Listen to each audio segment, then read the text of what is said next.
त्रिभुवन मालिकेच्या आजच्या भागामध्ये आपण पाहत आहोत की आता इथे गिरिजा घरी आलेली असते आणि घरी आल्यानंतर सगुणासोबतचं झालेलं सगळं बोलणं तिला आठवत असतं. सगुणाने सांगितलेलं असतं, हे बघ, नागेश्वर घोरपडे विश्वास ठेवण्यासारखा माणूस नाहीये. त्यानेच तुझ्या बाबाला मारलं आहे आणि काही झालं तरी तो हे कबूल करणार नाही. मी त्याला चांगलाच ओळखून आहे. तुझ्या बाबाचा खून, दत्तूचा खून त्यानेच केला आहे. आणि हे बघ पोरी, आता वेळ आलेली आहे त्या सगळ्या गोष्टींचा बदला घेण्याची. लग्नाच्या अगोदर मी तुला सांगत होते त्या मुलाबरोबर आणि घोरपड्यांची सून तू होऊ नकोस, ह्या सगळ्या गोष्टी मी तुला सांगत होते. ते कॉन्ट्रॅक्ट साईन करण्याअगोदर मी तुला बजावत होते, पण त्यावेळेस तू माझं ऐकलं नाहीस. हे सगळं गिरिजाला आठवत असतं. ते कॉन्ट्रॅक्ट साईन केलेलं आणि नागेश्वर बोलल्याला की काही झालं तरी घोरपड्यांच्या सुनेकडे नजर वर करून बघायची कोणाची हिंमत नाही. घोरपड्यांची सून होणं हे नशीबवान मुलीच्या नशिबात असतं.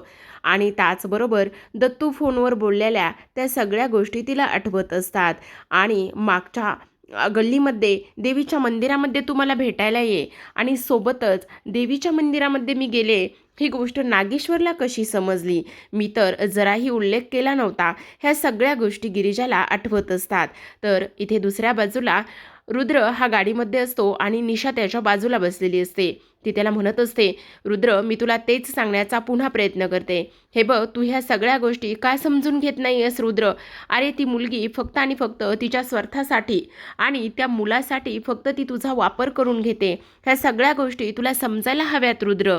आणि आत्ता पण बघ, तू तिला फोन कर, ती तुझ्या योग्यतेची नाहीये. जर तिने 3 रिंगमध्ये फोन उचलला तर समजायचं की खरंच तिला तुझी काळजी आहे आणि ती तुझा विचार करत असेल. पण रुद्र, हे बघ, प्लीज समजून घे. रुद्र तिला समजावत असतो, हे बघ निशा, माझं लग्न झालं आहे आणि आता मला तुझ्याबद्दल काहीच वाटत नाही. त्यामुळे प्लीज तू ह्या सगळ्या गोष्टी सोडून दे. मी एकदा ट्राय करते, हे माझं चॅलेंज आहे असं समज. बघ, जर तिने फोन उचलला ना तर मी समजेल की गिरिजा तुझ्या योग्य आहे, आणि जर तिने फोन नाही उचलला तर मग इथे तू समजायचंस की गिरिजा तुझ्या योग्यतेची अजिबात नाही आहे. चल लाव फोन. आता इकडे रुद्र निशाचं फक्त आणि फक्त समाधान करण्यासाठी इथे तो गिरिजाला फोन लावत असतो. आता गिरिजाला फोन लावल्यानंतर 1 रिंग होते, 2 रिंग होतात. तेव्हा निशाला कुठे दम निघतो. ती लगेचच म्हणत असते, बघ, मी तुला म्हटलं होतं ना की इथे ती मुलगी अजिबात तुझा फोन उचलणार नाहीये म्हणून नाही उचलत आहे. पण आता 3री रिंग होते आणि 3री रिंग झाल्याबरोबर इथे मात्र गिरिजा लगेचच फोन उचलत असते. आणि फोन उचलल्यानंतर ती रुद्रसोबत काही व्यवस्थित टोनमध्ये ती बोलत नाही, पण फोन उचलल्याबरोबर रुद्रला आनंद होतो. इथे गिरिजा म्हणत असते, तुम्ही कुठे आहात? मी घरी आलेली आहे आणि आज संध्याकाळी ना मी मस्त गोडाधोडाचं जेवण बनवणार आहे. आज आपल्या घरामध्ये मी पहिल्यांदाच जेवण बनवते, त्यामुळे तुम्ही संध्याकाळच्या जेवणाला हजर राहावं अशी माझी इच्छा आहे. त्यावर रुद्र म्हणत असतो, हो तर तुम्ही जेवण बनवणार आहात आणि मी येणार नाही असं कसं होईल बरं? तुम्ही काळजी करू नका. तुम्ही बनवलेलं जेवण जेवण्यासाठी मी नक्कीच येईल. अजिबात काळजी करू नका असं रुद्र म्हणत असतो. आणि तेव्हा गिरिजा लगेच फोन ठेवते. त्याचं काय आहे ना, इकडे मला एका एनजीओला जायचं होतं. जर मला थोडासा लेट झाला तर चालेल का गिरिजा? त्यावर गिरिजा म्हणत असते, हो नक्कीच. तुम्ही येईपर्यंत मी तुमची वाट पाहीन, पण तुम्ही लवकरात लवकर यावं अशी माझी इच्छा आहे. असं म्हणून ती आता फोन ठेवते. इकडे फोन ठेवल्यानंतर निशाचा चेहरा पडलेला असतो. रुद्र तिला म्हणत असतो, बघितलं निशा, मी तुला सांगितलं होतं ना की गिरिजा आणि मी दोघं नवरा बायको आहोत. किती नाही म्हटलं तरी सुद्धा त्यांना माझी काळजी आहे, पण तू उगाचच पराचा कावळा करण्याचा प्रयत्न करतेस असं सुद्धा आता इकडे तो तिला बोलत असतो. तर आत्ता दुसऱ्या बाजूला प्रेक्षकांनो आपण पाहतो, गिरिजाने खूपच छान असा गोडाधोडाचा स्वयंपाक बनवलेला असतो आणि मस्त असा इथे महाराष्ट्रीयन पद्धतीमध्ये सगळ्यांना पाटावर जेवण तिने मांडलेलं असतं. आज मात्र इथे डायनिंग टेबल नसतो किंवा काहीही नसतं, तर पारंपरिक पद्धतीने सगळ्यांना पाटं मांडून चौरंगावर समोर जेवणाची ताटं मांडलेली असतात. आता इथे गिरिजा वासंतीला म्हणत असते, मी काय म्हणते आईसाहेब, प्लीज तुम्ही सुद्धा जेवण करा ना. त्यावर वासंती म्हणते, नको ना, आपण दोघीजणी सोबत बसूयात. तेवढ्यातच गिरिजा म्हणत असते, आईसाहेब प्लीज, मी म्हणते म्हणून तरी बसा ना, प्लीज नाही म्हणू नका. वा नागेश्वर म्हणत असतात, काय करताय तुम्ही हे? अहो, त्या एवढं म्हणताय तर बसा ना जेवणासाठी. का नाही म्हणताय उगाचच त्यांना? त्यांचा मान राखा ना जरा. आता सरते शेवटी इकडे वासंतीकडे कुठलाच पर्याय शिल्लक राहत नाही आणि वासंतीकडे कुठलाच पर्याय शिल्लक न राहिल्यामुळे ती सुद्धा आता इथे जेवायला बसत असते. आता जेवायला बसल्यानंतर आपण पाहतो की इकडे गिरिजाने आज मस्त असा सात्विक भोजनाचा इथे घाट घातलेला असतो, तो म्हणजेच की पुरणपोळीचा. आता तिने खूपच छान अशी पुरणपोळी बनवलेली असते आणि ती प्रत्येकाला वाढत असते. इथे नागेश्वर समोर जेव्हा येते तेव्हा ती म्हणत असते, माझ्या गोड अशा सासरी बुवांसाठी छान गोड आणि खमंग अशी पुरणपोळी, असं सुद्धा ती इथे बोलत असते. त्याचबरोबर आपण पाहतो ह्या सगळ्या गोष्टी इथे ती बोलल्यानंतर आता रुद्रला सुद्धा ती पुरणपोळी वाढते आणि रुद्रला पुरणपोळी वाढल्यानंतर ती म्हणत असते, घ्या सगळ्यांना सगळ्यांच्या आवडीची पुरणपोळी मी बनवलेली आहे. वासंतीला जेव्हा ती पुरणपोळी वाढते आणि वासंतीला पुरणपोळी वाढल्यानंतर आपण पाहतो की इथे आता लगेचच जी काही वासंती आहे ती सुद्धा आनंदातच असते. आज तिच्या सुनेने फायनली इथे गोडाधोडाचा एवढा छान असा सुंदर सात्विक असा भोजनाचा प्रकार जो बनवलेला असतो आणि सगळेजण आनंदात असतात. आता गिरिजाच्या मनामध्ये एक नाही तर अनेक विचार सुरू असतात. गिरिजा म्हणत असते, आज जर माझे बाबा इथे असते तर ते सुद्धा आपल्यासोबत अशाच पंक्तीमध्ये बसले असते जेवायला, हो की नाही? पण नाही येत ना ते. आणि त्याचबरोबर त्यांना ना माझ्या हातचा बनवलेला सगळाच स्वयंपाक खूप आवडायचा. मी माझ्या बाबांना खूप मिस करते. माझ्या बाबांची मला खूप आठवण येते, असं गिरिजा म्हणते आणि नागेश्वरकडे रागानेच पाहत असते. आता ती म्हणते, असो, पण तुम्ही सगळेजण आनंदाने जेवा. मी अगदी मनापासून सगळा स्वयंपाक बनवला आहे आणि मला खात्री आहे की तुम्हाला नक्कीच आवडेल. तेवढ्यातच वासंती आता खात असते. तर इकडे जी आपली उर्वशी आणि त्याचबरोबर निशी आहे त्यांना मात्र इथे खूपच हिचा राग येत असतो. आता नागेश्वर इथे खात असताना गिरिजा त्याला खुणावते आणि म्हणत असते, काय मग नागेश्वर साहेब, खा ना, तुमच्या आवडीची पुरणपोळी बनवलेली आहे. आणि तेव्हा तो तिच्याकडे पाहतो तर इथे मात्र गिरिजा त्याला खुणावत असते आणि खुणावल्यानंतर त्या पुरणपोळीमध्ये तिने एक चिठ्ठी लपवून ठेवलेली असते. आता त्या चिठ्ठीमध्ये असं लिहिलेलं असतं की नागेश्वर साहेब, तुमच्याशी मला माझ्या वडिलांच्या खुनाबद्दल बोलायचं आहे. आपण भेटलो होतो त्याच जागी तुम्ही मला पुन्हा भेटायला याल अशी आशा आहे आणि त्या ठिकाणी मी तुमची वाट पाहत आहे, असं सुद्धा आता इथे ती बोललेली असते. त्याचबरोबर आपण पाहतो नागेश्वर तिच्याकडे पाहतो पण चेहऱ्यावरती मात्र कसलेही भाव आणत नाही, कारण आता तो खूपच जास्त घाबरलेला असतो. तर इथे आता दुसऱ्या बाजूला आपण पाहतो की सगळ्यांना आनंद झालेला असतो, कारण गिरिजाने आज पहिल्यांदाच इथे किचनमध्ये कुठला तरी गोडाचा पदार्थ बनवलेला असतो आणि तो सुद्धा अगदी तिच्या पसंतीने आणि तिच्या सोयीनुसार किंवा तिच्या मनानेच तिने हे सगळं काही केलेलं असतं. आता इकडे लगेचच रुद्र पुरणपोळीचं कौतुक करत असतो. तो म्हणत असतो, खरंच पुरणपोळी एकच नंबर झालेली आहे. ही जी काही पुरणपोळी आहे ना, ती पुरणपोळी मात्र मला खूपच आवडलेली आहे. खरंच तुमच्या हाताला ना मात्र खूपच जास्त आणि छान अशी चव आहे, असं सुद्धा आता इकडे तो बोलत असतो. त्याचबरोबर आपण पाहतो की इकडे नागेश्वर मात्र ह्या सगळ्या गोष्टीचा विचार करून करून थकलेला असतो. तो विचार करतो, नेमकं चाललंय काय तेच काही कळत नाही. तेवढ्यातच रुद्र म्हणतो, काय झालं आबासाहेब, तुम्हाला पुरणपोळी आवडली नाही का? त्यावर गिरिजा म्हणते, कशी नाही आवडणार, त्यांना तर फारच पुरणपोळी आवडली असणार आहे, कारण आता इथून पुढे ना तुम्हाला सर्वांना माझ्या हातचं जेवण जेवायचं आहे. कारण इथे मी तुम्हाला सर्वांना आता रोज वेगवेगळ्या पद्धतीचे आणि माझ्या हातचे वेगवेगळे पदार्थ मी खाऊ घालणार आहे बनवून. काय मग आवडीने खाणार ना तुम्ही माझ्या हातचे पदार्थ? त्यावरच नागेश्वर म्हणत असतो, हो सुनबाई, तुमची ही उत्सुकता पाहून मला तर आनंदच झालेला आहे. तर आता आपण पाहतो प्रेक्षकांनो की इकडे आता दुसऱ्या बाजूला मात्र सगळ्यात महत्त्वाची गोष्ट घडलेली असते आणि ती सगळ्यात महत्त्वाची गोष्ट म्हणजे की आता जो काही नागेश्वर आहे तो रागरागच खोलीमध्ये जातो आणि रागराग खोलीमध्ये गेल्यानंतर तो बडबड करत असतो. तो म्हणत असतो, ही दीड दमडीची पोर मला धमकी देते आणि मला भेटायला बोलवते, ह्या नागेश्वरला भेटायला बोलवत आहे. आता तर तिची घटिका भरलेलीच आहे. नाही नाही नाही नाही, मी तिला अजिबात माफ करणार नाहीये. आता मला भेटायला बोलवते. मला असं वाटतंय की तिला सुद्धा ते कॉन्ट्रॅक्ट पेपर मिळालेले असावेत आणि म्हणूनच तिची एवढी हिंमत वाढलेली आहे की तिने मला इथे भेटायला बोलवलेलं आहे, असं नागेश्वर बोलत असतं.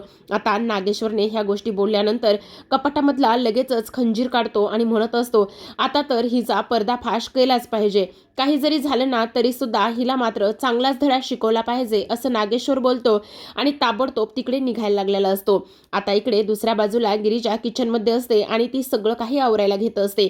आता गिरिजा सगळं काही आवरायला घेतल्यानंतर आपण पाहतो की इकडे रुद्र आलेला असतो. रुद्र आल्यानंतर तिचं भरभरून असं तो कौतुक करतो. आता तो म्हणत असतो, खरंच गिरिजा, आज ना तुम्ही जो काही इथे स्वयंपाक बनवलाय ना त्या स्वयंपाकाचं खरंच खूप जास्त कौतुक आहे बघा. आजच्यासारखी पुरणपोळी मी कधीच नव्हती खाल्ली. तेवढ्यातच आता वासंती म्हणत असते, काय रे बायको आली की लगेचच आईच्या स्वयंपाकाला विसरलास वाटतं. काय रे भामट्या, आई चांगला स्वयंपाक बनवत नाही का? नाही आई साहेब, तसं नाही. पण आज मात्र गिरिजाने जो काही स्वयंपाक इथे बनवलाय ना त्या स्वयंपाकावर मी तर अगदी फिदा झालेलो आहे. अरे खरंच सांगते रुद्र, तुला एक गोष्ट सांगू का? गिरिजाने जो काही स्वयंपाक बनवलाय ना तो मला सुद्धा खूपच आवडला. आज आयुष्यामध्ये पहिल्यांदा मी इथे किचनमध्ये गेली नाही आणि पहिल्यांदाच तिने तिच्या आवडीनुसार सगळं काही केलंय. आज खूप कितीतरी दिवसांनी मी इथे तिच्या हातचा असा आयता स्वयंपाक खाल्लेला आहे. इकडे आता उर्वशी आणि निशा म्हणत असतात, मावशी असं वाटत नाही का हिचं खूपच जास्त कौतुक होतंय आणि खूपच जास्त डोक्यावरती हिला हे मिरवतायत असं वाटत नाही का? तेवढ्यातच आता उर्वशी तिला शांत करते आणि म्हणत असते, शांत बसा, आत्ता आपल्याला काहीच बोलायचं नाही, एकदम शांत बसायचं, कळलं तुला? हे बघ. तर आता इथे दुसऱ्या बाजूला आपण पाहतो नागेश्वर हातामध्ये खंजीर घेऊनच निघालेला असतो आणि नागेश्वर हातामध्ये खंजीर घेऊन निघाल्यानंतर आपण पाहतो की इकडे आता सुभानराव त्याला अडवत असतात आणि म्हणत असतात, साहेब तुम्ही काय करताय? हे कुठे निघाला आहात? प्लीज थांबा ना साहेब, हे बघा असं करू नका. तेवढ्यातच तो म्हणत असतो, नाही, त्या गिरिजाचे दिवस भरलेले आहेत, त्या गिरिजाची घटिका भरलेली आहे, मी असा इथे नाही थांबू शकत. काही जरी झालं ना तरी सुद्धा मला तिथे जायचंच आहे. त्या पोरीने काल आलेल्या त्या दीडदमडीच्या पोरीने मला इथे त्या ठिकाणी भेटायला बोलवलेलं आहे आणि हे सगळं मी अशा पद्धतीने सहन करू हे मात्र अगदीच अशक्य आहे. मी हे सगळं सहनच नाही करणार. तेवढ्यातच सुभानराव म्हणत असतो, हे बघा साहेब, असा डोक्यामध्ये राग घालून घेऊ नका. हवं तर मी त्या ठिकाणी जातो आणि मी त्या ठिकाणी जाऊन काय आहे ते पाहतो. पण प्लीज तुम्ही असं जाऊ नका ना. पण नागेश्वरच्या तळपायाची आग मात्र मस्तकालाच गेलेली असते. तो खूपच जास्त चिडलेला असतो कारण त्याचा युगोच तेवढा दुखावला गेलेला असतो. काल आलेली पोरगी आणि मला चक्क भेटायला बोलवते, ह्या सगळ्या गोष्टीमुळेच त्याचं रक्तच खवळलेलं असतं. आता दुसऱ्या बाजूला आपण पाहतो की इकडे रुद्रने खूपच छान असं कौतुक केलेलं असतं आणि रुद्रने कौतुक केल्यामुळे आता इथे मात्र निशा आणि त्याचबरोबर उर्वशीला राग आलेला असतो. त्या म्हणत असतात, आता डोक्यावरून पाणी जाते, हे सगळं खूपच जास्त अति होतंय बरं का, हिला तर चांगला धडा शिकवला पाहिजे. तर आता इथे ती म्हणत असते, हे बघ अजिबात असं करायचं नाही, एकदम शांत बसायचं. काही जरी झालं ना तरी सुद्धा शांत बसायचं. अजिबात ह्या सगळ्या गोष्टी डोक्यामध्ये घालून नाही घ्यायच्या, प्लीज शांत बस. तर आता इकडे रुद्र मात्र गिरिजाचं कौतुक करत असतो आणि तो म्हणत असतो, खरं सांगतोय मी आत्तापर्यंत ना इकडे मी अजिबात मी अशी पुरणपोळी खाल्लीच नव्हते. तुमचं इथे हात दाखवा बरं. असं बोलल्यानंतर आता लगेचच गिरिजा म्हणत असते, मला नाही समजलं. म्हणजे तुमचे हात दाखवा ना मला, तुमचे हात मला पाहायचे आहेत. तेव्हा गिरिजा मात्र लगेच आता इकडे तिचा हात पुढे करते आणि गिरिजाने तिचा हात पुढे केल्यानंतर आता लगेच रुद्र तिचा हात हातामध्ये घेतो आणि तो म्हणत असतो, खरंच ह्या हातामुळेच तर एवढी गोड अशी तुम्ही बनवलेल्या पुरणपोळीला चव आहे. खरंच मी तर ना खूपच जास्त इम्प्रेस झालो बरं का. आता तिथेच बाजूला वासंती असते आणि गिरिजा लाजल्यासारखी होत असते कारण तिच्या सासूसमोरच हा एवढं कौतुक करतोय त्यामुळे. तेव्हा ती म्हणत असते, काय करताय, हात सोडा ना. तेव्हा रुद्र मात्र तिचा पकडलेला हात सोडतो आणि हात सोडल्यानंतर गिरिजा वासंतीकडे पाहते. आता लगेचच तो सुद्धा तिथून निघून गेलेला असतो. तर आता प्रेक्षकांनो आपण पाहतो इकडे दुसऱ्या बाजूला गिरिजा सगळं काही आटपून घेत असते आणि सगळं काही आटपून घेतल्यानंतर तिला त्याच ठिकाणी जायचं असतं ज्या ठिकाणी तिने आता इथे नागेश्वरला बोलवलेलं असतं. खरं तर ती नागेश्वरच्या सुद्धा अगोदर तिथे जाऊन पोहोचलेली असते बरं का. त्या जंगलामध्ये वेगवेगळ्या झाडांना तिने खून, विश्वासघात आणि धोका अशा पद्धतीचे लाल रंगामध्ये काही तिने कागद लिहून ठेवलेले असतात, जे की नागेश्वरला त्याने केलेल्या पापाचा आणि त्याने केलेल्या त्या सगळ्या कारनामाचा थोडा तरी अंदाजा यावा म्हणून हिने हा सगळा प्लॅन इथे आखलेला असतो. पण खरं सांगू का प्रेक्षकांनो, आपली गिरिजा एक नंबरची मास्टर माइंड दाखवलेली आहे बरं का. असं म्हणतात ना, साधी राहणी आणि उच्च विचार, त्याच याच्यातली गिरिजा आहे. बघा ना, एकटी आणि धाडशी एवढं सगळं असून सुद्धा ह्या नागेश्वरचा कसा गेम वाजवलाय ना ते आपल्याला पुढे पाहायचंच आहे. पण प्रेक्षकांनो थोडीशी हिंट देते अगदी पुराव्यानिशी आणि सगळी अरेंजमेंट करूनच आपली गिरिजा तिथे पोहोचलेली असते. आता नागेश्वर तिथे पोहोचतो. नागेश्वर तिथे पोहोचल्याबरोबर सुरुवातीच्या एका झाडावरती एक कागद लिहिलेला असतो आणि त्यामध्ये सुरुवातीला असतं विश्वासघात. आता दुसऱ्या झाडामध्ये झाडाच्या ह्याला बघतो तर तिथे असतं धोका. असे 2 कागद झाले, विश्वासघात, धोका, आणि तिसऱ्या झाडाला लिहिलेलं असतं खून. आता खून हे जेव्हा तो कागद काढतो बाजूला तेव्हा त्याला समोर गिरिजा दिसत असते. फक्त आणि फक्त प्रेक्षकांनो बराच वेळ त्यांनी म्युझिक दिलेली आहे. देवी आईची म्युझिक आहे, गाणं आहे आणि हे सगळं ढाण ढाण ढाण ढाण वाजत असतं. इकडे गिरिजा त्या जंगलामध्ये आलेली असते. नागेश्वर सुद्धा आलेला असतो. नागेश्वरला तर रागच आलेला असतो, अगोदरच राग आलेला असतो. खरं तर अगोदर म्हणण्यापेक्षा ना त्या दिवशीपासूनच त्याला खूप जास्त राग आहे. पण तो फक्त आणि फक्त इथे हे सगळं सहन करतोय. त्याला फक्त हे 6 महिने सहन करायचं आहे आणि 6 महिन्यानंतर ह्या गिरिजाला काय करायचं काय नाही हे सगळं तो ठरवत असतो. पण आजच एका गोष्टीचा इथे तो निश्चय करून आलेला असतो आणि ते म्हणजेच की काही जरी झालं ना तरी सुद्धा ह्या गिरिजाला मी चांगलाच आज धडा शिकवणार आहे. जर ही माझ्या विरोधात जर गेली ना तर मग मी हिला सोडणार नाहीये. ज्या दिवशी मी दत्तूला मारलंय ना त्याच पद्धतीने मी हिला सुद्धा मारेल असा इथे त्याने विचार केलेला असतो. आता त्या झाडावरचं खून नावाचा जो काही कागद आहे तो कागद तो काढतो आणि तो कागद काढल्याबरोबर त्याला दत्तूचा चेहरा आठवतो. कारण दत्तूला त्याने मारलेलं असतं आणि दत्तूचा चेहरा आठवल्याबरोबर त्याला खूपच मोठा धक्का बसतो. कारण तो कागद स्वतःच्या चेहऱ्यावरून खाली करतो आणि चेहऱ्यावरून कागद खाली केल्याबरोबर समोर गिरिजाचा चेहरा दिसतो. आता तर याची चांगलीच सटकलेली असते. कारण गिरिजाचा जो काही रागीट चेहरा, रागीट लूक आणि तिला आलेला तो सगळा राग, हे सगळं काही त्याला एकत्र दिसतं. आता दुसऱ्या बाजूला आपण पाहतो वासंती खोलीमध्ये येते आणि कपाटामध्ये ती काय म्हणजे कपाट खरं तर उघडं असतं बरं का थोडंसं. ती विचार करते कपाट कसं काय उघडं, म्हणून कपाट लावायला जाते. आता कपाट लावल्याच्या नंतर तिथे टेबलवर ना ज्यामध्ये आपण खंजीर खुपसून ठेवतो ते खंजीर खुपसण्याचं जे काही एक हत्यार आहे ना ते तिथे टेबलवर असतं आणि त्यामुळे ती विचार करते अरे ह्यामध्ये तर खंजीर नाही आहे आणि हे रिकामच आहे. म्हणजे ह्यांचं काय चाललेलं आहे नेमकं, हे खंजीर घेऊन नेमके गेलेत कुठे असा वासंती विचार करत असते. आणि ह्यांचं आणखी कुठे काही चाललेलं तर नाही ना, हे आणखी कोणाला मारायला वगैरे तर गेले नाही ना असा सुद्धा ती इथे विचार करत असते. तर आता प्रेक्षकांनो इकडे आता ह्यांचा तांडव सुरू झालेला असतो. गिरिजा इथे जो काही नागेश्वर आहे त्याच्या समोर उभी असते. तर नागेश्वर गिरिजाच्या समोर दोघेजण अगदी समोरासमोर उभे असतात आणि नागेश्वर तिला विचारतो काय आहे हे सगळं काही, काय काय चाललंय काय हे सगळं, ह्या अशा ठिकाणी मला भेटायला बोलवलंय, तो कागद काय देताय, हे असे एवढे पॉम्पलेट काय लावताय, हे सगळं काय चाललंय, बोला ना काय चाललंय हे सगळं. होय सुनबाई तुमचं डोकं ठिकाणावर आहे का, असं नागेश्वर सुरुवातीला बोलत असतो.